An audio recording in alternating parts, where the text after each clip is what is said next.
Loft Knowledge Productions.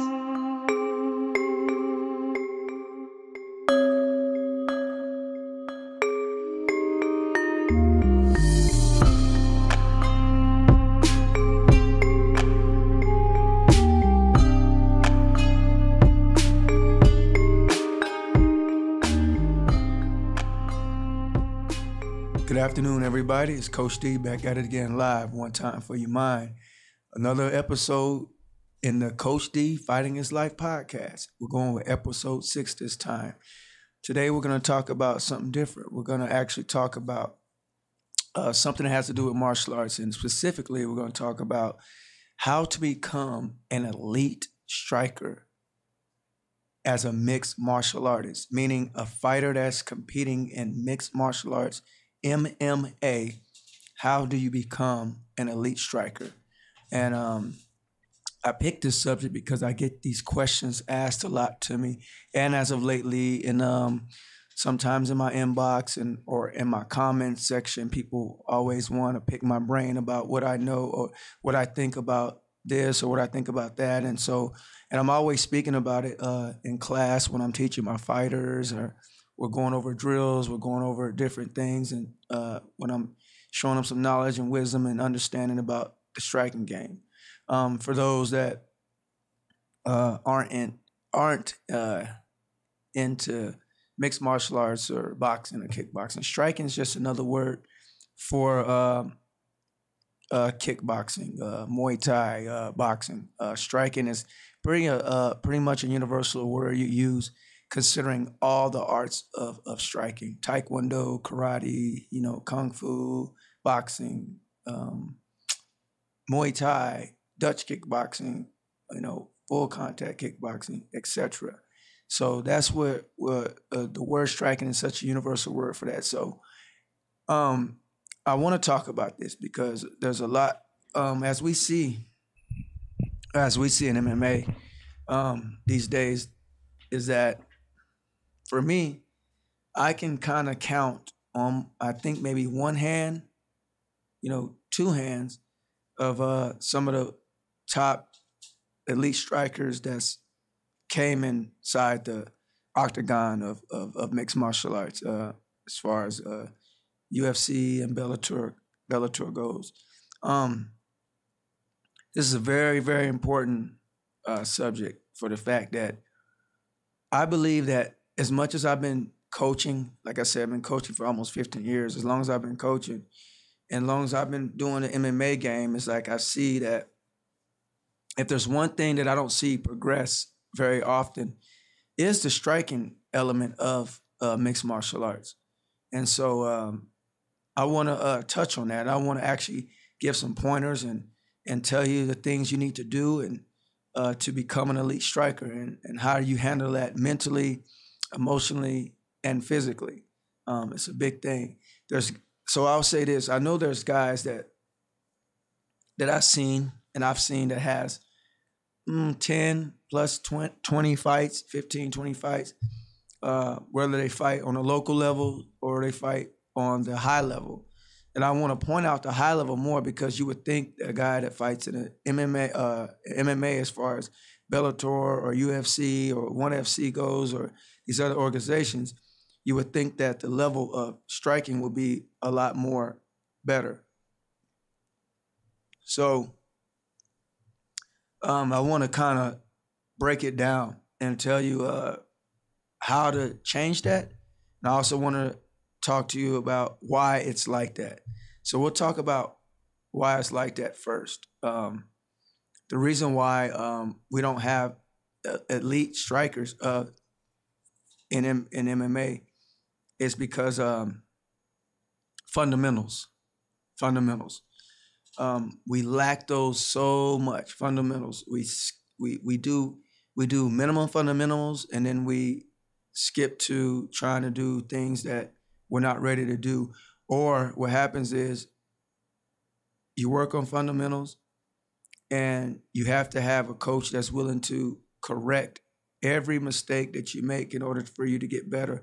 Or you have to also have a coach that actually knows, has the credentials to teach that, and also have the credential to teach you what to do.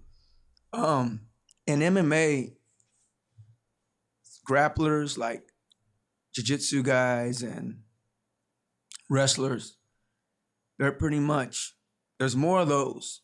There's more of those in UFC, Bellator, than there are like elite strikers. Okay, I don't see very many elite strikers. There's some guys that knock you out because they hit hard or because they're big, they're athletic, and they're strong. But when I mean elite, I mean it goes way deeper than that. So what I mean by elite, I mean like the way your footwork is, the way your stance is, the way your technique is when you're throwing a punch, throwing a kick, the IQ, the intelligence, the wisdom, how you engage your range, how you use your distance, how you use your angles, how you use your movement, how you use your defense. All those make sense. It seems like a lot, and it is. But if you collectively work on it all the time, you'll eventually get better. And what I see is that when I'm watching some of these fights, I see guys still barely knowing how to do a jab properly or a hook properly, and it's weird, to see that, because you're thinking, man, how did they get to this level punching and kicking like that? But I realize that it's because they have other attributes. They have wrestling pedigree. They have a jiu-jitsu pedigree, a judo pedigree, a sambo pedigree. And what they do, what a lot of these grapplers are doing, they're learning enough striking, or a little bit enough, to use their striking to set up their wrestling or their jiu-jitsu. Well, here's the deal. We see in a world now that even the wrestlers and some of these grapplers, more so the wrestlers, are more wanting to box and strike. The jiu-jitsu guys are still wanting to get you to the ground and grapple, but they know that they have to use striking and do so because the fight starts standing up. So I want to say this. First things first, in order to become a elite striker, if you have a background, let me say this. If you have a background in boxing, taekwondo, karate, Muay Thai, full contact kickboxing, if you have a background in any of those things, I believe that you are to capitalize off of those things. So if you're a boxer, which is to me the hardest striking art to learn, in my personal opinion, it is. There's so many details in boxing.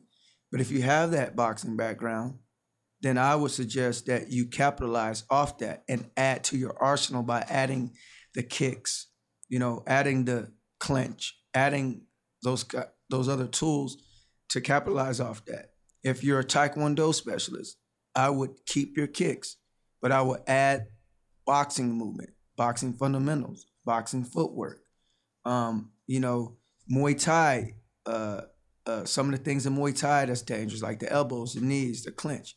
If you're a karate guy, same thing, okay? You have to have all those things. First things first, you have to have a good stance. You have to have a good stance. You have to have, and with that stance, you have to have a good balance. With that balance, you have to have good posture, upper body posture. With that good posture, you have to have good movement. You have to learn your movement. You have to learn your angles. And with that, you have to learn your distance. You have to learn your range. And most importantly, after that, you have to learn your technique. Properly how to throw a punch. Properly how to throw a kick. Okay? And how to articulate that at the right times. So in my philosophy in the Lamb striking system, there's 3 W's of striking. I call them the 3 W's. You got to know what to do. You got to know when to do. You got to know when to do it, and you got to know why you're doing it. What, when, and why. If you keep those things in your head, it'll always keep you constantly wanting to learn, because there's a time and place for everything. Okay. I see so many guys trying different things because they sitting on YouTube, sitting on TV, and they're going to try it themselves without properly learning it or properly getting the technique down. I will say this: some things aren't meant for everybody to do. You do with your body type, your athletic ability, and what your talent allows you to do. If something's working for you, you keep doing it. Okay, that's what you have to keep doing. You have to have a striking coach or a boxing coach, whatever it is, that knows the game as well. That can properly fix your mistakes when you're throwing them, you doing them wrong, and they have to be able to hit it right on the nail right when they see it. Because even pad work and coaching is an art in itself. You know, you can't just be holding pads, and you can't just be, holding tie pads or holding boxing pads and hollering out combinations and throwing combinations without properly fixing technique. And I'll say this to you coaches too. When you're holding pads and you're doing that stuff, you got to make sure that you're not just doing it to look cool. You're not just doing it because you're just creating a combination. You got to, as a coach, intelligently know why you're throwing these combinations on the pads. And you got to be able to tell them that, because that fighter is also trusting you to know what you're doing.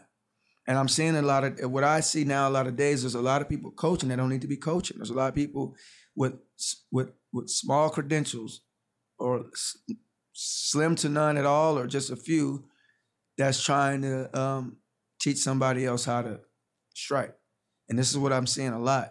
Hence, this is why we have a lot of poor striking in mixed martial arts.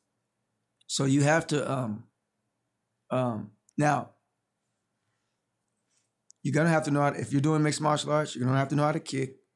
You have to know how to work the clinch. You have to throw hands. You have to throw knees. You have to throw all that. So what I would say is this. I personally would take some of the most powerful things, but basic things out of each art that you know, or that's out there, and combine it with your style and put it into your arsenal.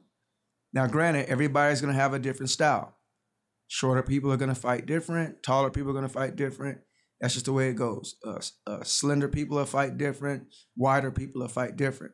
But the same rule remains. Learn all the arts that have all the good things in those arts and take them and add it to your game. Now, the things that don't work, leave them out, obviously. Leave those out. You have to leave those things out. If you're boxing, like I said, good stance, good balance, good movement, good footwork, good posture, and technique. That goes for all the other arts, okay? So if you're boxing, learn how to leg kick, learn how to calf kick. We've seen these calf kicks changing the game too, okay? We see a lot of those happening these days. Learn a good kick, nice front kick, okay? If you got long legs, learn a nice side kick, learn a nice front kick, okay? Short-legged people, a good leg kick, good calf kick, a good front kick up the middle, these kind of things. And of course, obviously, good hands, good jab, good hook, good right hand. Those things have to be technical. They have to come down the pipe. They have to shoot straight down the line with nothing but precision and technique. Also, in saying that, you also have to have good range and good distance. If you're shorter, you're going to have to know how to get inside. If you're longer, you're going to have to know how to use your reach from the outside. Everything, this fight game is a thinking man's game. This fight game is a thinking man's game, okay? You can't just have all the technique, all the skill sets, and then not have the mind for it. Now, you have to know how to be able to put your mind and the physical attributes together to create to be an elite striker. And so you see guys like Israel, Anderson Silva, Conor McGregor, even Donald Cerrone, perhaps. And there's just a few that I named off the top that I see that knows how to put things together well, knows how to gauge and range distance well, and timing too. Okay, all that is a part of it. So what I'm saying is, like, you cannot be delusional about yourself. You can't be delusional about your coaching. And you can't be delusional about what you can and what you can't do. The name of the game is to get better. The name of the game is to perfect all the fundamentals. I heard one thing that Bruce Lee said. He said, "We don't fear the man that practiced 10,000 kicks. We fear the man that practiced the same kick 10,000 times." So what I'm saying is repetition. You know, drills pay the bills. Every day, shadow boxing, bag work, footwork, pad work. And when you're doing all those things, you are supposed to be, supposed to be working on your skill set every single time. When you're hitting the bag, you're not just hitting it just to be hitting it. You're working on the technique. You're working on the form. You know, when you're kicking, same thing. Now check this out.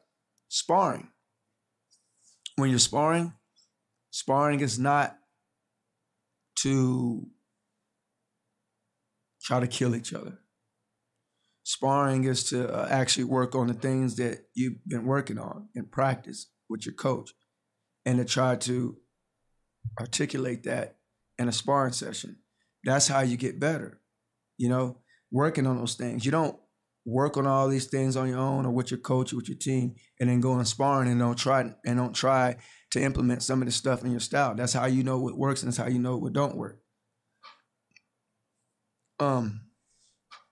So once again, you're taking, what I say is you take from each style. So you got Taekwondo, karate, Muay Thai, boxing, all those things. Take something from each art and implement your game. For me personally, good upper body boxing with good movement, a nice round kick to the leg, to the calf, or to the body, a good front snap kick, a good side kick, and a good turning back kick. I think you get those things down and implement all those stuff in your game, that's what makes you become solid, because those are things you can work on all the time. And those are also things that are all very fundamentally sound as well too. Like a side kick is something that you can rep all day long. A front kick is something you can rep all day long. Boxing is something you can, you can rep all day long. Also add the Muay Thai clinch, some of the Muay Thai sweeps. We know in some of these other arts, they got sweeps too, like Taekwondo, karate has some form of sweeps. So, work on the Muay Thai clinch, the Muay Thai sweep, the power in the Muay Thai knees, the Muay Thai elbows, the Muay Thai, power leg kick or body kick. So you add all those together, and these are things that you do reps of all the time, every time you get a chance. And one day you might work just boxing. There are days you just have to work one simple. There's one day you just work boxing. There's one day you just work on the clinch or the Muay Thai knees and clinch and counter. There's days that you work on implementing those things with the side kick, the front kick, or the turning back kick. But at the end of the day, it's all about the reps. And you have to do this stuff, okay? Imitating somebody off YouTube or looking at something, that's cool, but it doesn't really do nothing if you're not practicing it. It doesn't really do nothing if it's not meaningful either. So a lot of times we want to try these things. A lot of times we want to do all these creative stuff that you see, but you got to put in the time and work. The name of the game in my system is to have creative striking. You want your striking to be creative. You want it to be creative. You want it to be creative, but you want it to be meaningful too. If it's creative, you want it to be meaningful. So you have to work on those things. When you're in that cage or when you're in that ring, to me, the first thing that you have to be aware of is yourself. Be aware of your mind. Be aware of your intellect. Be aware of your opponent's moves. This is a thinking man's game. Like I said, you have to be intelligent. You have to use your wisdom and use your knowledge while you're in a cage or in a ring. Staying in the center of the cage of the ring at all times and moving around that, not backing up, not stumbling over your feet. That's why I say footwork and your stance is very important. Because if you don't have that, you don't have nothing else. And continue to do those things. When you're throwing your jab, you're throwing your right hand, you're turning your punches over, using your body, using your hips to rotate everything. Okay, and you're perfecting your technique every single chance you get. When you come in that gym, you warm up and you rep, you throw those kicks 20, 30 times each leg. Then you shadow box. Technique, do footwork movement drills. Get the bag drills, okay? And when you do anything you do, you never leave the technique out of it. So to become an elite striker in this game, you have to have all those things I just named. You have to do it, okay? And coaches, if you're trying to teach what you know. Don't teach what you don't know. If you don't know it, don't try to teach it. Or learn it. Stay in your lane, whatever you do. Because what we do is we put their lives in our hands. So you have to really make sure you know what you're doing too. And if not, don't be prideful enough to let them work with somebody that knows, okay? Fighters, it's all up to you, man. Another thing, you guys got to be willing to put in the work. You guys got to be willing to learn. You got to be willing to be coachable. You got to be willing to listen. You got to be willing to rep, meaning that you got to be willing to do the things that you might feel is boring.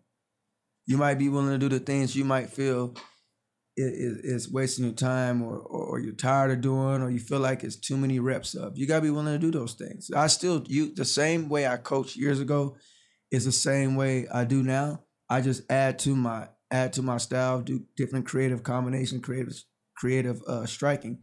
But the fundamentals never change. And that's what I want to tell you. Never forget about the fundamentals. Fundamentals is what you got to always go back to in anything you do. Fundamentals wins everything, okay? Defense. Oh, man. Best line of defense is your hands. You got to know how to catch punches, parry punches, swipe punches. They're also good for counters. Your defense is also used for counters. You're not going to sit up there. The wrong idea is to sit up there and stand toe-to-toe and swing for swing with your opponent. That's not the most smartest thing to do. And that's why we have technique. That's why we have distance. That's why we have range. So you have to have all those things. If you're going to become an elite striker in mixed martial arts, you have to work on your craft and you have to work on all things. You have to take a piece of all the striking arts, add it to your arsenal, put the things together that work, leave the things that don't work out, and then focus on all those things continually. And once you learn all those things, then you'll find a way how to put all those things together into different combinations and different ways that suit and fit you.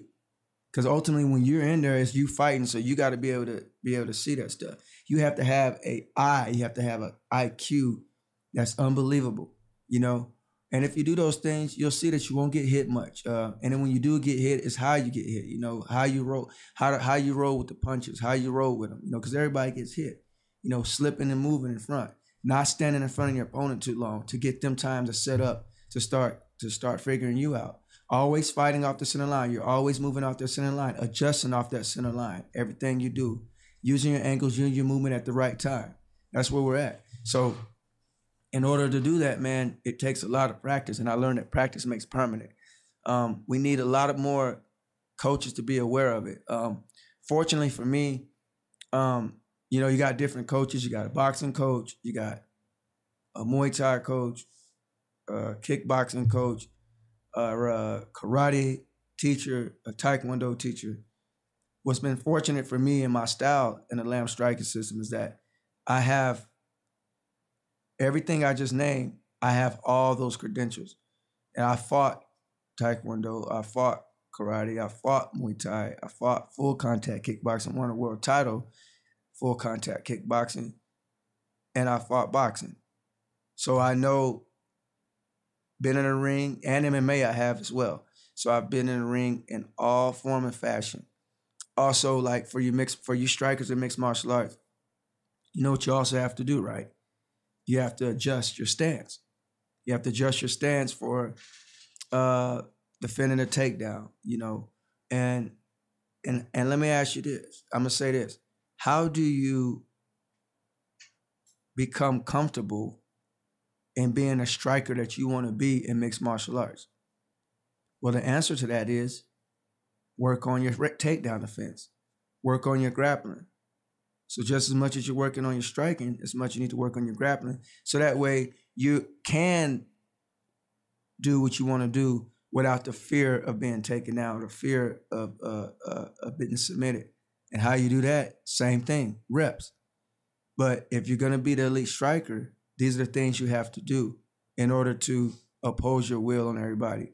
You know, take your time. I was watching an Israel and Anderson Silva fight, and it was a pretty good thing to watch. Now, some people would have thought it was boring. I even heard some of the crowd boo a little bit. I'm like, these are people that don't know what they're watching. These are two skillful guys standing in the middle of a cage, figuring each other out, and it's a human chess game. A human chess game. And they strike when they're ready. They don't strike when they're not. They're engaging, trying to find distance, using feints to get the other one to react, toying with them by, throwing certain kicks out there just to throw them out there to see if they can set up certain things. It's really interesting watching people who really are strikers. You can really see the intellect behind what they're doing. It might not always be the most exciting thing, but I think that the most technical thing ain't always exciting. It's like two high-level jiu-jitsu guys, black belts, grappling. Well, it might not look like they're doing nothing, but they're both being strategic of what they're doing. Same thing with wrestlers. Two wrestlers going at it hard. I mean, it's pretty intense, but when they're going at hard, equally matched and skilled, that's what you're going to see. So the same thing with striking, always watching, always movement, always feigning, always doing all these creative things to make yourself the elite striker you should be. So, if you're in any gyms and you're working out and wherever you're at, always, always, always be getting better. And if you find yourself losing the thing that got you there, your fundamentals, go back to those fundamentals. Go back to those fundamentals and start working on those things. Let me tell you something. I don't care how great you are as a striker. I don't care how experienced you are. You never abandon your fundamentals. Never. Okay? And you don't ever abandon your fundamentals, but what are you also doing? You're also adding to. So while you're working on your fundamentals, so every day you keep working on your fundamentals. Every day, your footwork, your movement, distance, range, defense. Work on those every day, and then you add to it, like with combinations and different things, And when you're sparring, like I said before, this is the time to start working on the things that you showing off the things you've been working on. That way you can see what works, what don't work, or what don't work, and you have to and then you'll figure out what you have to adjust to. And it's just something that I want to talk about today, guys, because this is what I've been seeing a lot. And I want to challenge everybody, next time you're watching a mixed martial arts fight or UFC fight, I want you to really focus in on what these guys are doing with their striking, what these guys are doing when they're on their feet. And I want you to assess if it's something that they're doing good or they're doing wrong, or assess what they're doing right or what they're doing wrong. And look at videos, look at YouTube, look at some of these high-level boxers, high-level strikers, and see what they're doing. Add all that stuff together, man, and make you a complete striker. But never forget the fundamentals, and never forget to add to, and never forget to work on the things that got you to where you need to go, and don't ever abandon those things. And that's my segment on striking.